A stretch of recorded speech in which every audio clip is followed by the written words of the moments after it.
The Quarantine Sessions podcast with J. Cole. Hey, Jay.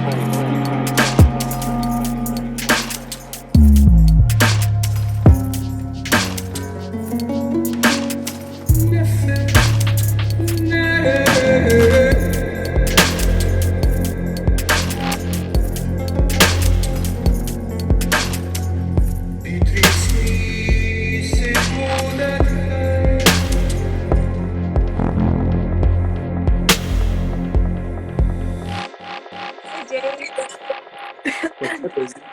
Hey. All right. Salamat pagi. Salamat pagi. All right. Let's get this a How's it better going? version. It's good. All right. Embracing the technology. Hey. Yeah, you got this. You got I know. this. I know technology might not be your strong suit, but you got this. Gonna keep rolling. Cool. Well, thanks for having me. Yeah, it's an honor to have you, and yeah, real pleasure to get to know a little bit more about your journey and path as an artist thus far. And I'm sure that everybody listening is going to be really interested to hear more about you as well. I mean, Hi, you're everybody. you're well known for your beautiful artwork. You're well known for your workshops, for the Oracle deck that you've produced. But I'm curious to know a little bit more about your journey to how you got to where you are now. I think that part of my intention for this podcast is to give insight to people that are sort of beginning on their creative journey, or they're inspired to realize a vision of living a creative life, but they don't exactly know where to start. And I think it can be very empowering to hear from people like yourself who are really doing it, just how you got here. Yeah, that is a good question. And yeah, I think a potent thing to share, because it's been a very interesting journey, and I think there's a lot of people that are excited to step onto the creative path, but it's like, it's can be an interesting one. So yeah, I basically grew up always been creative, but yeah, actually both my parents were artists, and pretty much because of that, I guess I didn't feel like I wanted to follow their footsteps. I had to rebel somewhere along the lines. But yeah, so I kind of saw their process, and they would take me to, different art galleries, and I was kind of swirled up in that world a fair bit, but it actually put me off making art, strangely enough. I've always been really creative, but yeah, I just didn't really feel like painting was something that was the journey that I was going to be on. But it was really strange, because deep down, I think it was always something that I wanted to do. And yeah, it's like basically, yeah, I realized that sort of further down the path, I actually ended up doing clothing design and theater and all kinds of other things, energy work. But there was this feeling inside of me that I'm supposed to use these hands for something. And it was like 3 o'clock in the morning, I think, once, and I was like, you know what? I'm just gonna paint. And suddenly just this rush of energy just came through. It was like I got tingles, and I was almost crying at the thought that suddenly there was this thing that I had almost repressed, I guess, that I just wanted to do so much. But yeah, but one of the things I think that was poignant for me in terms of not doing it, and this might be something that other people have as well, and it was actually almost like it was too indulgent to paint, because actually it was the most blissful thing I could think of to do. But because of that, it always felt like there were all these other things that I needed to do first. It was something that I would put off until tomorrow or next week, or when I finished this other journey. The irony was that I'd actually started this clothing business because I thought it would actually give me more time to paint, and actually the opposite happened. Right. But yeah, it was definitely about priorities. That's kind of what happened to me when I started tattooing, which was kind of the original intention behind beginning to tattoo was just to have less pressure around having to finish and sell artwork, so it'd give me more time to kind of marinate on the pieces and more time to devote to it. But then tattooing turned out to be this incredibly demanding endeavor that took like all my time and all my energy, and actually started to siphon most of my time away from painting. I think that it's one of those things that if you want to be a painter, you should do that. You should just paint. If you want to And what? if you want to be a painter, if you want to paint, you should just do that. And Absolutely. but that struggle of feeling like it's overindulgent or that it's selfish is something that I think a lot of people struggle with, especially people that might want to pursue an artistic endeavor, but they already have other significant obligations, like they have a family or something like that. So people are like, well, I have this job and then I'm already not spending much time with my kids or my spouse. Like, how am I going to find time to make art?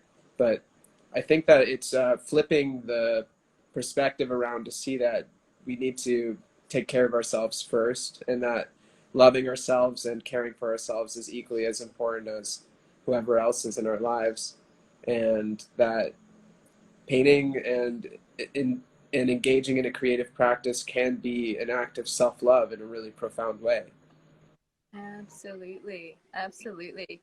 And I feel like that almost like brings us around to this sense of purposefulness in the world. And you know, when we're feeling full up and shining, then we're really only going to be a good light in the world. You know, you're going to be affecting people in a positive way that you encounter. So yeah, there's this overflow. Yeah, and a lot of the great artists, at least in our time, but throughout history, I think that they are a remarkably positive force in the world that brings a lot of light and joy and beauty to people's lives. And so I don't think of it as being a selfish endeavor at all. In fact, sometimes creating a work of art can be a very laborious thing, and it sometimes feels like a sacrifice, actually, that you're making for the collective or something greater than yourself.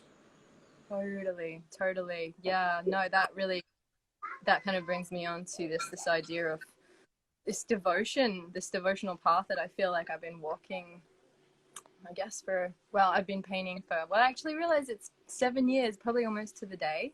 Oh, wow. Yeah, it's quite sweet.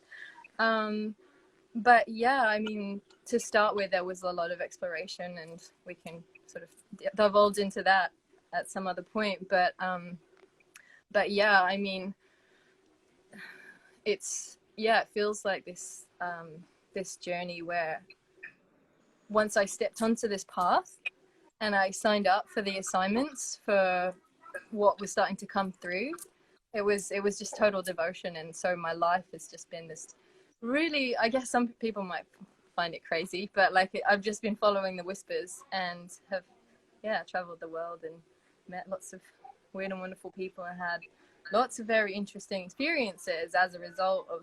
I almost feel like the more I started to tune into, you know, what's wanting to come through with my painting, the more assignments, if you like, are coming through. And it's just, you know, making space. Like now I've completely, like, you know, well, since discovering painting properly, I've just like, it's like a 360-degree switch around. Saturn return, I guess, was 29. So yeah, it's like completely taken my life by storm. But yeah, it's just when something just fills you up so much, you kind of don't need a lot of other things. Life can be simple, you know. Mm-hmm. So yeah. Yeah, I think that's one of the blessings of having a serious art practice, is that just the act of doing it feels like enough most of the time. So in the situation that most people are in, our circumstances are a bit different being here in Bali, but most people on lockdown, sort of isolated in their homes. I think that cultivating a creative practice can be something really beneficial, because it does allow you to find satiety and contentment from the inside out, you know? Hi, Ishka. Yeah, But yeah, it's just it's like, but yeah, you can find like your contentment by just like by being a part of this creation process. I also think that there's something very empowering about taking that active role as a creator, because I think so many people kind of put themselves in this more victim stance where they go through life and they just feel buffered by the events of their life from the beginning of their life till the end, basically, where they just feel like they're being they're just a victim to what happens to them. But when you are an artist, when you actively engage in a creative art form, you are consciously creating the world that you want to live in through creating paintings or creating music or whatever it is. But you're taking an active, participatory, empowered role in being the creator. Absolutely. It's funny. I almost like wrote a post the other day because my house is currently just filled with so much art right now. And I was like, oh yeah, that notion of create your reality. Well, you know, it's interesting times right now on the planet. So I've just like blasted my entire space with all of these good feelings, all these paintings that, yeah, just seem to hold space in that way. So yeah, it's definitely, I hear Yeah, you. what's your relationship like with your own art? I'm curious to hear about that, because for me, it's hard for me to look at my own work without being critical of it. Um, and there have been times like when I've looked at my work on psychedelics, I find I have a much deeper kind of appreciation for it. There's been moments where I've been on psychedelics at an art gallery in a festival, and I go in and I see my work. Wow, like I helped make that. Like that's crazy. Like I don't understand where that comes from or what, but like I was, you know, partly responsible for that. And that's an empowering feeling. But I think that when my ego kicks in more and I look at my own work, I tend to find a lot of fault in it or look at ways that I could improve it. And it's hard to have that kind of like clean slate view of it that I'm almost jealous of my audience for having an opportunity to, because people that aren't trained, and it's similar, I guess that in a way it crosses over to when I look at other people's work, even because being trained as an artist, when I look at other visual artists' work, I understand their process, and so I tend to see things sometimes through a more technical lens of understanding their process and technique and stuff like that, rather than just the sheer emotional impact of the image itself. And that's been my orientation towards my own work as well. So I'm just kind of curious what you feel when you see your own work and how you relate to it in general. Yeah, that's a really good question. Um, it's interesting because sometimes people ask me, what's your favorite painting of all the paintings you've done? And I sort of say, well, I kind of have to get them to a point that they feel like my favorite painting every time I complete it. So there's this point often just before I complete it where I'm like, no, gonna have to completely repaint that nose. Or, you know, like there's a point where it just doesn't sit right until it does. And then, you know, and then I feel that sense of peace when I look at it. There's always that is always there in the process of creating. Always. I don't Yeah, know if the I've whole ever way made through. a painting ever where there wasn't that stage of the painting where like I absolutely hate it, where it just looks so bad and I feel like there's nothing I could do to ever fix it. But if you just push past that point and just keep working on it and trust in the unfolding of it, then it finally gets to a place where it seems to work. Yeah, that's an interesting one because it's something that I remember when I was first starting out and really exploring my mediums and my style, and I wasn't used to painting various things. And so there would definitely be those moments where I was just like, oh, what have I done? But it was almost like I saw it like intervention, you know, I'd be like, oh, the fairies have come to play on this one, you know, Mhm. and yeah, there'd be this opportunity for serendipity where I was like, well, I thought it was going that way, but now I'm going this way. And it's allowing this thing that I actually wasn't even intending on originally putting down, but it's kind of given me a wider scope. Um, but yeah, as I've kind of improved my skill set now, I'm actually finding that that happens less, which is quite an interesting thing. And I guess there's that natural evolution and the reasoning for why we paint and the whole journey with you know, our creativity is an interface for, you know, the undulating journey of life, I guess. So I'm getting different things out of it now. Like at that point when I was starting out, I think there was a really, it was important for me to really learn to get out of my way. Whereas now I'm exploring other things. But I guess now I have more of a practice that I incorporate, and because I do feel very connected, I guess, to the divine from the intention that I put into it, and the, you know, what I've cultivated in my practice with art making, I feel like I am still joined almost the whole way with another force, I guess. Whereas before it was almost like, oh, it's me, oh, and it's something else, oh, and it's me, and then it's something else. I mean, you know, it's all, it's, I don't know, you can look at it how you want to. It's your subconscious, it's whatever. But, you know, like it feels more, it's interesting actually even unpacking this, because yeah, I'm sort of noticing there's more of a coherence with my, I guess, yin, yang, masculine, feminine, the structure and the flow now. So whereas before it was just like, oh, oh, oh, oh. And you never really knew what was happening. I think of it like speaking a language, you know. So if you want to get to a place of being able to drop free flow poetry, you have to be really lucid and articulate in that chosen language. And then you can learn and master that language and speak it fluently to the point where you're not even thinking about having to speak it anymore. And then you can communicate whatever you want, and you're not thinking about how to speak that language. You're thinking about what you want to say.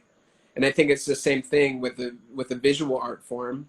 Hi, Casey. And you know, where you put in the time, the work, the discipline, the effort to learn and master that skill set.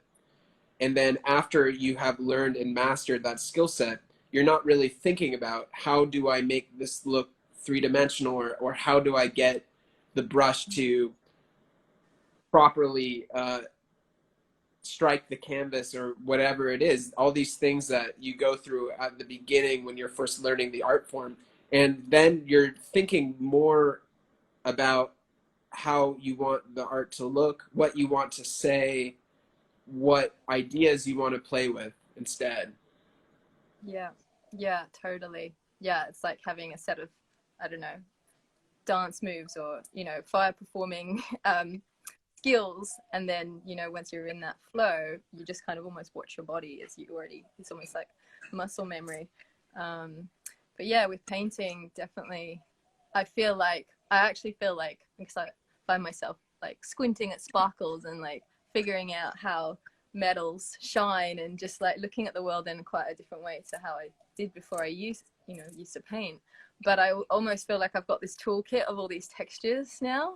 So when I can go into this free flow space, and maybe, you know, it is very important obviously to use reference, and but sometimes there's things that you can't, you know, there isn't necessarily a reference for. So if you actually know how light catches things, or you know how to create, you know, to make that object, you know, even if you are using reference, to make it look like it's glistening in a iridescent kind of way. It's like, oh right, I'll just grab that that tool out my back pocket.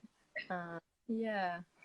It's kind of like building this internal memory bank that you can draw upon. So you have this library of reference within your own mind that years of accumulated study can help develop and compose.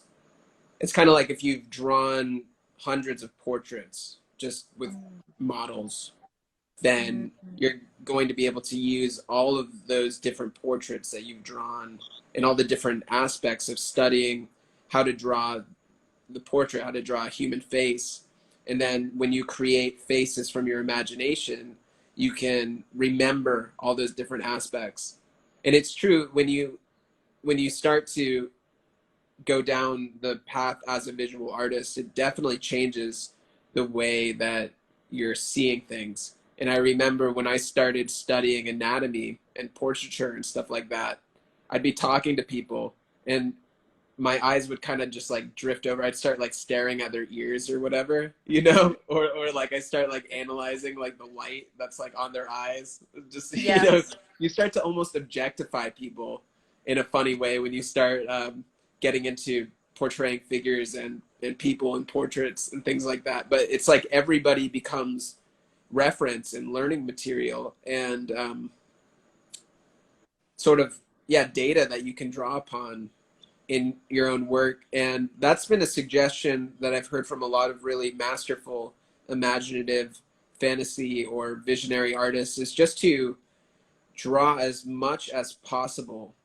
and draw everything, because you never know when you're going to need to draw upon some sort of information. Like if you draw a landscape and you draw a bunch of landscapes, then you kind of start to understand the way landscapes work, and that might fit into the background of a painting or something like that, and you have this internally built library of memories and references that you could then draw upon and utilize that in creating your artwork. Absolutely. Yeah, no, I think that's pretty much the first thing, you know, when I have people that are, I don't know, I like having people next to me painting sometimes, and they're like, how do I do this? How do I do that? And I'm just like, well, just look at some reference. And like, the more you draw something, the more, you know, it will become ingrained, and you'll just get it automatically. But yeah, one thing that my mom actually did share with me when I was younger in some of her sort of teachings as an artist, and that was, yeah, just the fact that you often have a mental construct of how you think something is going to look if you're going to draw it, but it actually is completely different.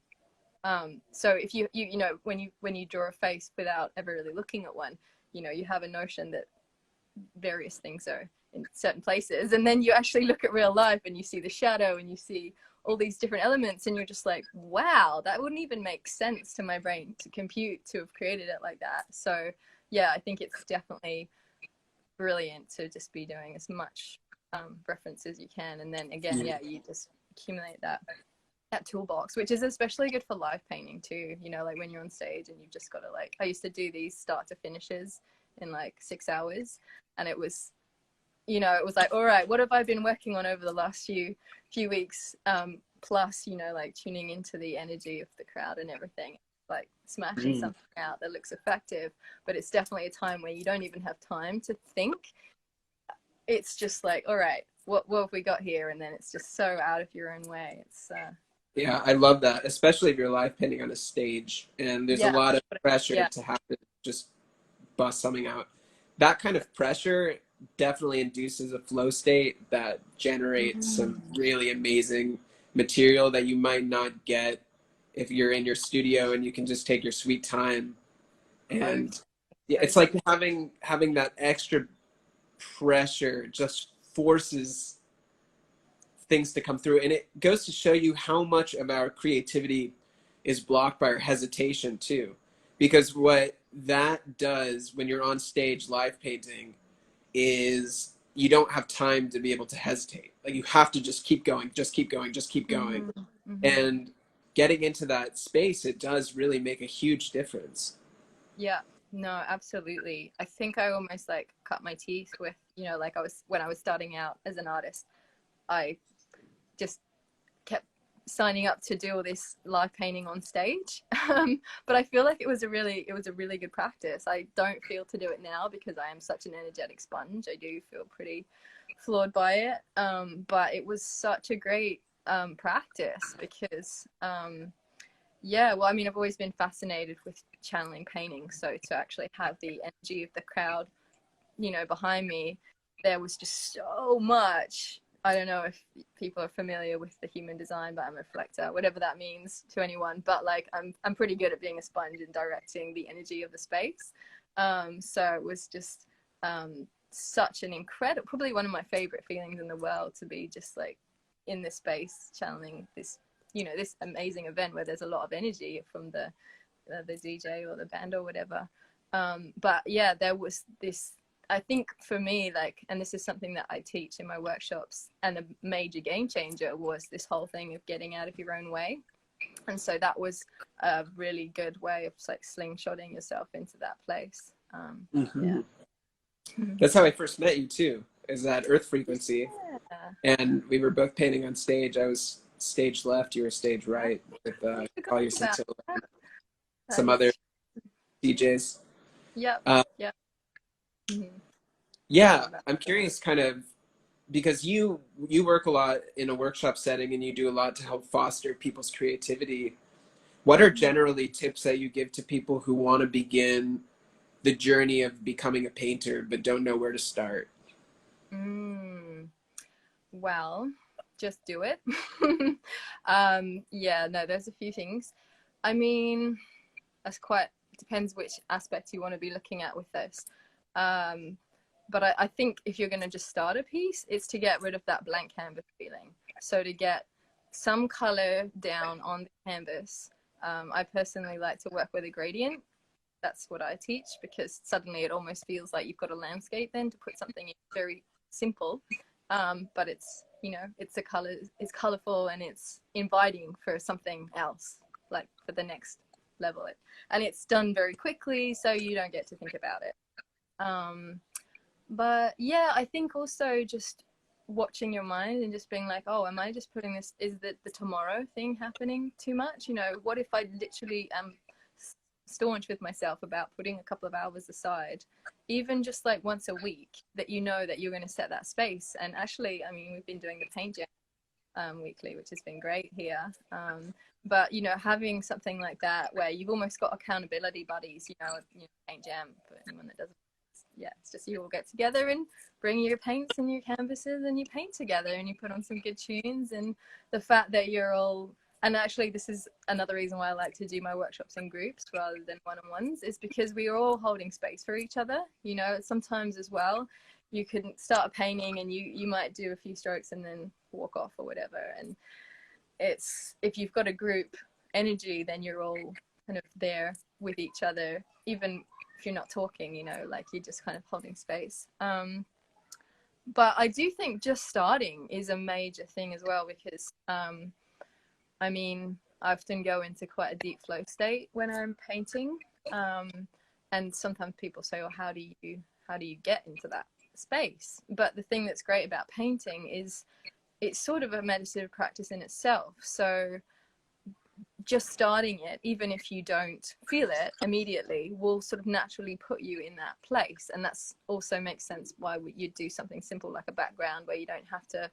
feel too emotionally involved or whatever with that part of the process, but it's just enough to kind of get you into that flow. And then, you know, even if you're just, I think this applies to absolutely anything, and this is something that I kind of use in my life, and it's just, all right, I'm just gonna do it for 10 minutes or 15 minutes, and then sure, I'll go somewhere else.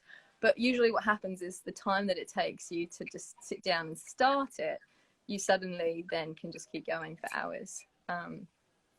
But yeah, there's lots of different things. But I think also something else that feels very important and relevant as well is just setting an intention and having a space and clearing your energy. Like, these things aren't necessary, but for especially doing visionary art, if that's what you want to call it, spiritual art, something where you're capturing something beyond the scene and you want to connect with your higher self during your process, or you know, whatever that might be. It's nice to have a little space, you know, that I basically share in my workshops, your easel is your altar.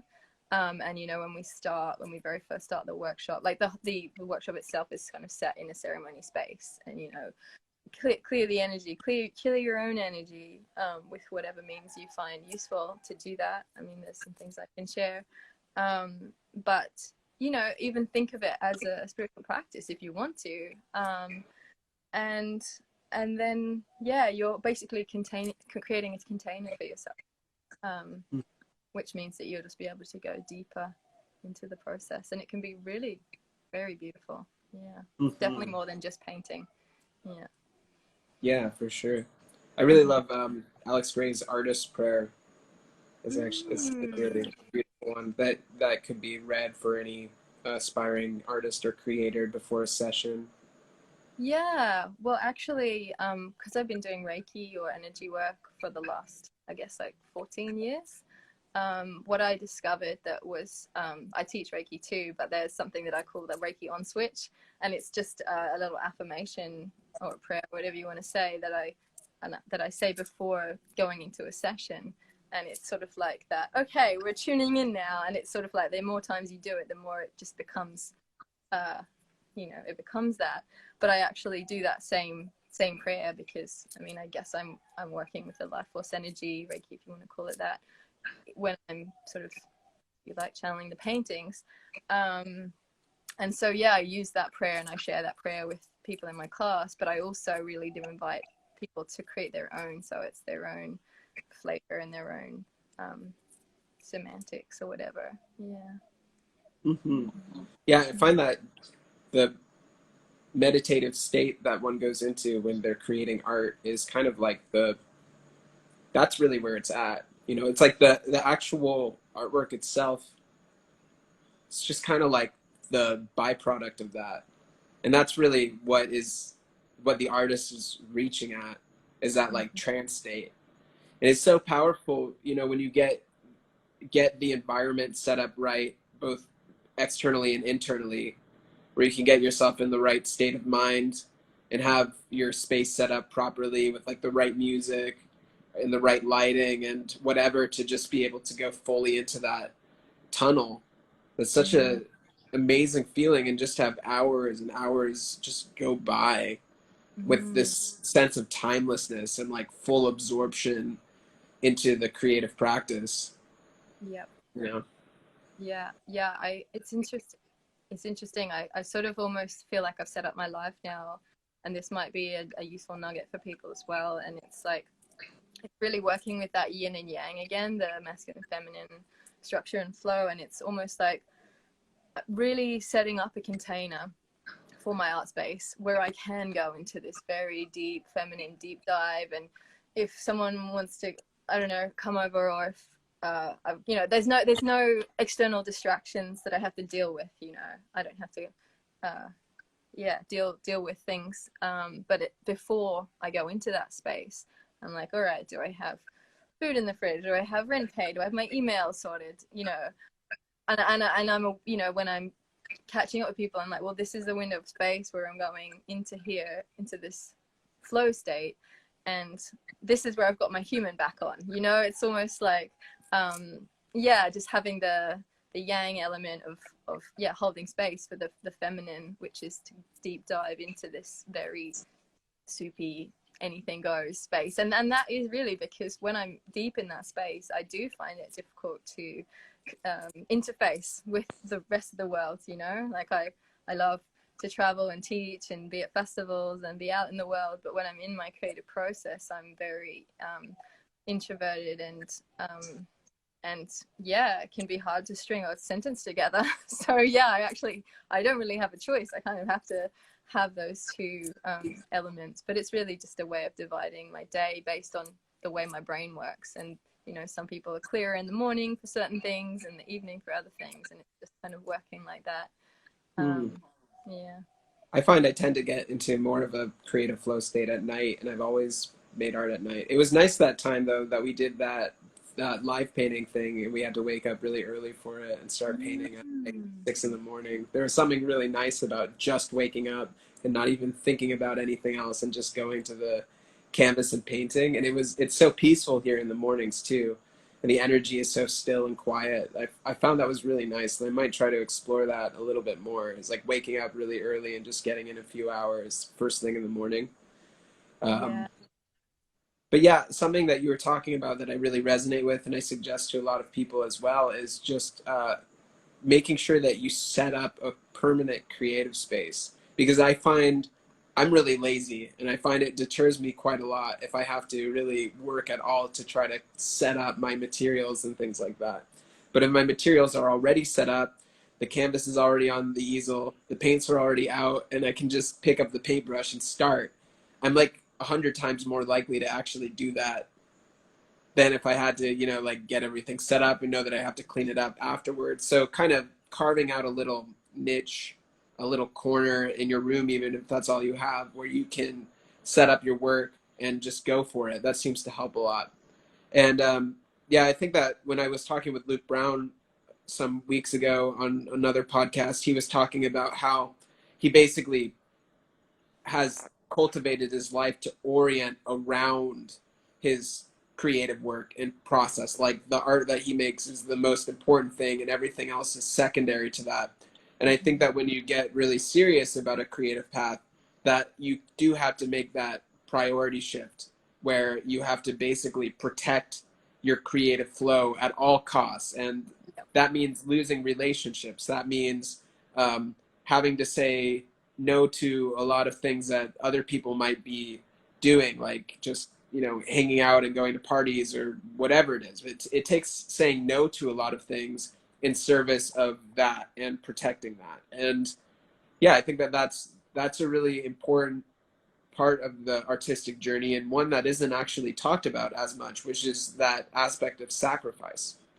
Yeah, yeah, no, I think that's a really important thing to share. And it's interesting because what you're saying, it's actually easy to do that sacrifice because you feel so, there's so much meaning and bliss and purpose from being in that place that it doesn't feel like an obligation. And I think that's something that's really key actually when it comes to even just talking about, I guess, life purpose, if you like. You know, it's coming from that overflow place. You know, if you really love doing something, you'll just do it a lot, and you'll therefore, as a bonus of that, you'll get really good at it. But it's a bonus. You're not doing it because you want to be a good artist and all that goes with that. You're doing it because you love it so much that it becomes that natural overflow. So, but yeah, there's definitely sacrifice. Yeah, you know, like some people look at me and they're like, oh, so how do you, I want to be an artist, you know? And I'm like, great, cool. But, you know, it's, yeah, a massive shift, you know, and you've kind of also got to be okay with rolling with the times when, especially when you're starting out, you know, it's not a conventional path necessarily. And I am definitely not an advocate of the notion of the starving artist. I don't believe that is an archetype that we need to connect with. But if it's part of the journey for you to experience what it's like to, you know, just, well, when you're stepping out of the 9-to-5 role, you know, there isn't that security net of necessarily knowing how everything's always going to be in that month ahead. You know, you're stepping out of, I guess, the matrix in some ways, and this goes for anyone, I guess, that's self-employed. There's a sense of trust in yourself, knowing that something somehow will work. It will work out. And this is the thing that's absolutely blown me away time after time, and really just makes me feel like there is definitely something bigger picture out there supporting me and others on this journey. And it's like every time I jump and you know, my mind's like, whoa, that doesn't make sense, like how are you going to pay your rent or whatever. But like, you know, when I've just come from a certain place in myself and I work, I definitely, you know, put the hours in and all of that. But then but it's coming from this, like, yeah, this overflow place. I sort of got this mantra, overflow over obligation. So, you know, coming from that place. And that somehow seems to support me, you know, when I was even just starting out. I'm not saying that people should just like quit their jobs and all of that. I think it's a gradual process. I'll say yeah. But there's a lot that I can share about this topic, but I'll keep it pretty short and sweet. I think the artistic path is definitely one that requires a lot of courage. Yes. And it's, to be an artist is to constantly sit within the midst of uncertainty. I guess that there are occupations that one can have as an artist. For example, you can work as a concept designer for a film company or something like that, where you have a job and it's not that much different than having another job. But if you're an independent entrepreneur artist, you're constantly facing uncertainty of, I don't know how I'm going to make money, or you know, I just don't know how it's going to work out, but you have to trust that it will. And I think that right now, the state that people are in globally is everybody is being forced to sit within this uncertainty in this times that a lot of people are unfamiliar with. But people that have had a similar life path to the one that you and I have had are just a lot more accustomed to and at ease within uncertainty. And so I think that it's good practice for life in general because artists definitely flirt with chaos and instability and uncertainty a lot more than people in other occupations might. And when it comes down to it, everything in life is uncertain. Mm-hmm. And we have to face that no matter what, no matter who you are. So your creative path can be an active practice to better acquaint yourself and become more at ease within uncertainty as well. Absolutely. Yeah, it's such amazing medicine right now. And actually, interestingly, I almost feel like since I've really started to walk this path as an artist, I've been living my life in a similar way to how I apply paint on the canvas. You know, there's this level of trust. You know, you're throwing all these things at the canvas, and just there's this inner knowing that it's all going to be awesome. And there might be moments where it's not, but you got this, right? And I feel like this like journey over the last 7 years has been just like that in terms of my life, you know, in terms of dreaming of places that I'd love to visit on the planet and just being like, well, I'm just gonna book a flight. I don't know how it's gonna work. I'm gonna just do it. And it's just like this trust, but I notice that it's coming from this same place in myself, which, yeah, I guess that is the trust. And it's cultivating that, you know, it's like almost cultivating this thing where of course there's going to be your monkey mind being like, yeah, but what about this, and what about money, and what about where are you gonna whatever.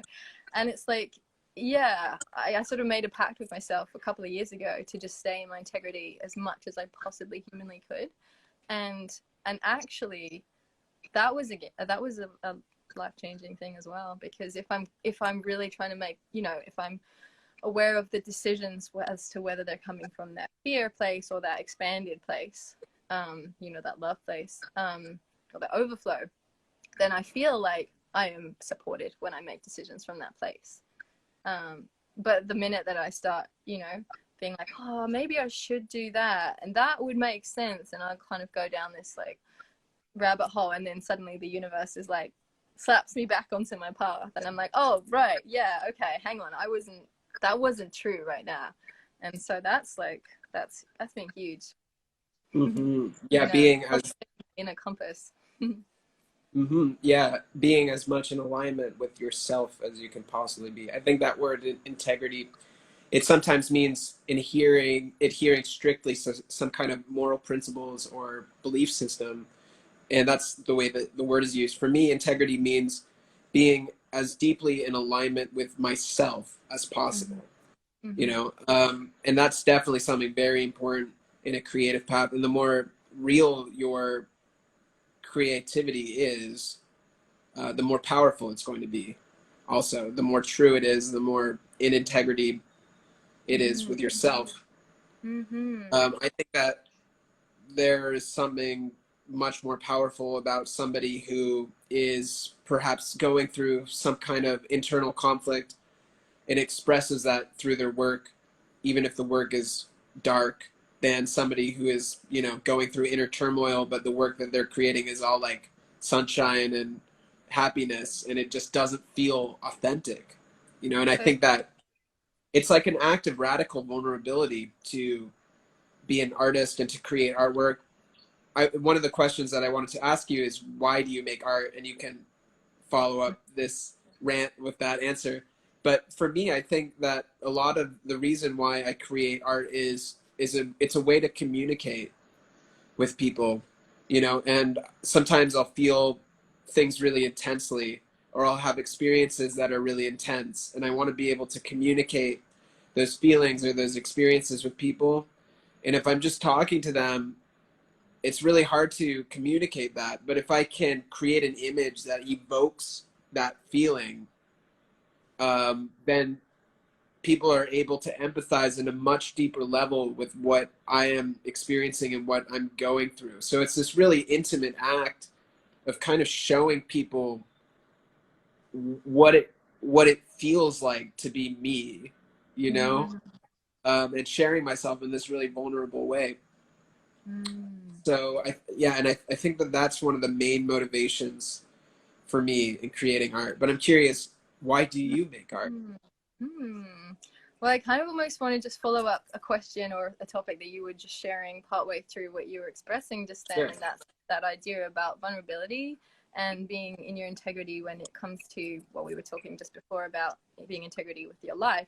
But again, how that filters back to the canvas, because as I say, that's such the perfect analogy to life, especially when you're an artist. But yeah, just the potency of when you are really in your vulnerable space, when you are creating a painting, and whatever feeling that may be, people sense that, you know. There have been paintings that might not be the most amazingly rendered, but there was so much feeling that went into that journey that people just see it straight away and they're like, wow, I feel that, you know, and they have this immediate connection with it. You know, and I think there's, you know, many elements of why I create art, but there's also even just the very fact that we're creating these interfaces where people that have also had those other feelings, but also, you know, experiences that we might not really be able to capture in our through our verbal sense, and there's this sense of familiarity that people are just like, oh wow, you feel that too, or actually you see that too, I see, you know. And there's this you know, well, firstly, you know, I actually remember Alex Gray saying this a while back, and you know, we're sharing our visions in this way and other people can see them and they're like, oh wow, I'm not crazy, you know, I'm seeing this as well. And there's this coming together of collective consciousness that I mean, I think that's really important because especially right now, we're sort of, yeah, bringing in this new paradigm, and the more of us share these visions and these experiences in whatever method they may be, it's like the lights collect. That's the way I see it. And then there's confirmation for other people that are seeing it, but because it's in a, I don't know, slightly different dimensional space, or it's a different vibration to when we're in our day-to-day, we kind of we think, oh, maybe that was just a daydream, or that wasn't real. And then you're like, oh my god, someone else is experiencing this, like, okay. And it sort of brings that dream element, or that you know, the new paradigm basically it increases it, because we're all confirming it for each other. And it is just like the more of that happens, the wider it's gonna create that wave of shift. But why I create art, it's because it's this language that allows well, I mean, I've been getting a lot. I've been having, I don't know if you'd call them visions. I get these downloads that I've had probably for about 8-9 years now, where I get kind of like a wash of energy that moves through my body, and it's extremely blissful. And sometimes I'm shown things visually. Sometimes it's like being watching like a documentary with full sound and vision and everything. Sometimes it's just sensation. Sometimes, yeah, there's no vision and it's just a feeling. I don't really know exactly what it was or what is happening necessarily, but because of the bliss that I'm feeling and the way it's almost like having, I don't know, an energetic healing when I get up from that space. I just feel very clear. I sort of feel like that information is somehow in my energy field, and then when I go to paint, it's sort of downloaded onto the canvas. And usually pretty much 99% of the time, my intellectual mind can't really fathom that it's what it is, what actually happened necessarily. But I just trust that, again, it's in my energy field. and then it gets unpacked onto the canvas, which means that I don't actually even have to turn it into words. And then it goes directly as a visual, and then other people can experience that again without using words. And there's absolutely nothing wrong with words. Semantics are great, and that's perfect. But I just feel like having an image can be really powerful, because it's just a split second that someone needs to look at it and they receive the full information in whichever way they need to receive it. Essentially, it's almost like an oracle in the way that it's going to mean different things to different people based on their past experiences and what the symbolism might mean for them. Like, I generally don't often write too much about the painting that I've created when I share it, because I prefer for people to glean their own experience with it. And they can have totally different ideas about what it's about, but it's real for them and it brings up something for them, or there's some, this beautiful interaction that I've experienced. So yeah, I think it just, being able to communicate this stuff beyond the analytical mind, or beyond the judging mind.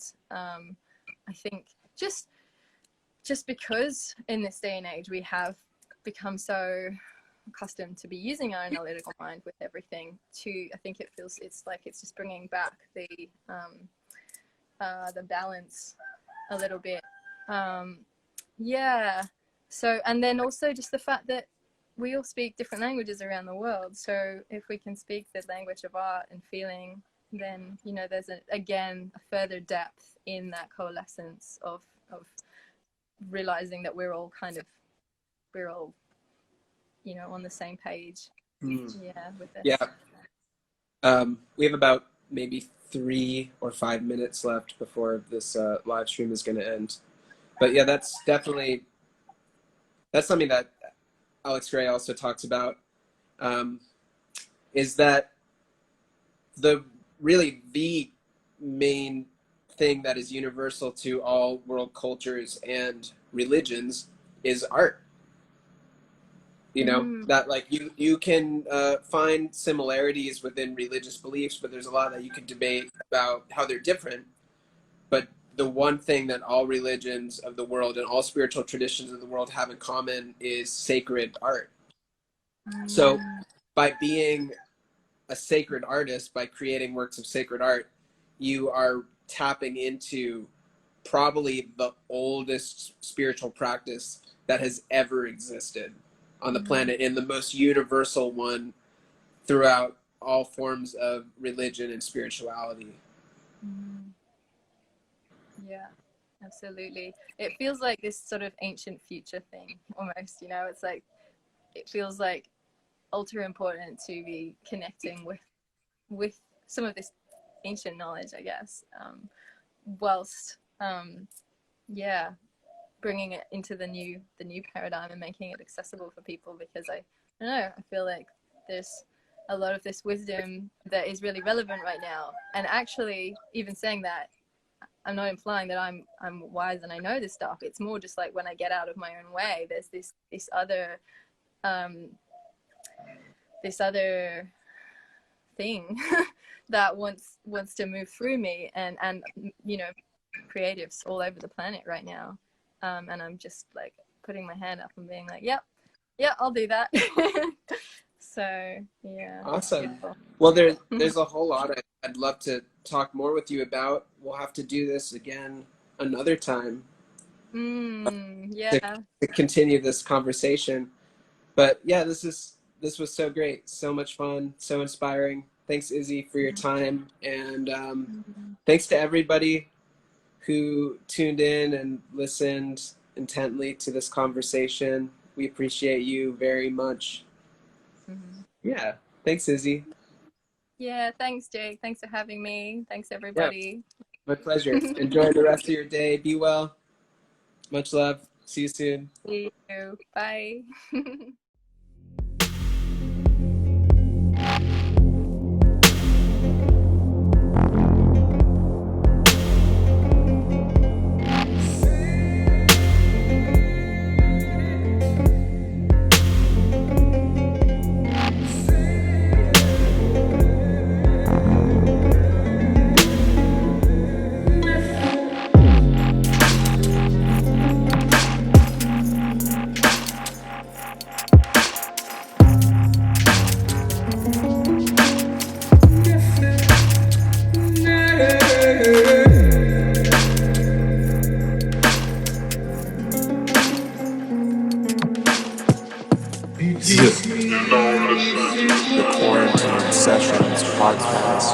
with J. Cole.